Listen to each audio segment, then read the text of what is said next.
रचना आरंभ करता हूं कि जो बंधा नहीं कभी अपने में, जो बंधा नहीं कभी अपने में, धन मान बड़ाई के सपने में, चला हमेशा खुद के बल से, भय मुक्त रहा भाग्य फल से, चाहे वो कितना बिखर गया पर सच मानो वो सिखर गया।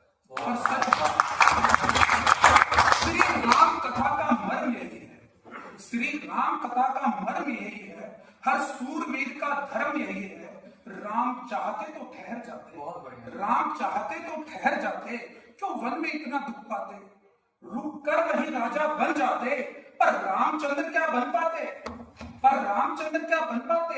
इसलिए विरह भाव जरूरी था, अयोध्या से बिखराव जरूरी था, वन गमन का भार जरूरी था, धर्म का आधार जरूरी था। ये धर्म आधार ही जीवन में, ये धर्म आधार ही जीवन में सर्व ज्ञान सार को लाता है। और जो आए बिखराव कर्म के लिए, वो बिखराव भी निखार को लाता है, वो बिखराव भी निखार। कि जब देखे जीवन केशव का, जब देखे जीवन केशव का, कहां जन्म लिया कहां राज किया, कभी हाकी धेनु बांसुरी से, कभी धर्म युद्ध आकाश किया, कभी धर्म युद्ध बने सारथी कर्म पथ पर, कर्म किया बस कर्म किया। ये कर्म सिद्धांत ही जीवन में गीता ज्ञान सार को लाता है। और जो आए बिखराव कर्म के लिए, वो बिखराव भी निखार को लाता है, वो बिखराव। क्या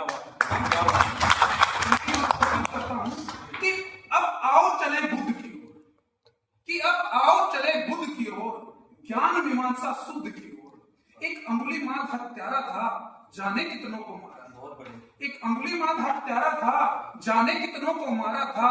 जब हुआ सामना गौतम से, जैसे स्वयं का सर्वोत्तम से, जब हुआ सामना गौतम से, जैसे स्वयं का सर्वोत्तम से, झांका वो ज्ञान के दर्पण में, झांका वो ज्ञान के दर्पण में, अहिंसा और समर्पण में दम्भ फिर सब चकना चूर हुआ, कुछ दिखरा कुछ नूर हुआ, कुछ दिखरा कुछ नूर हुआ।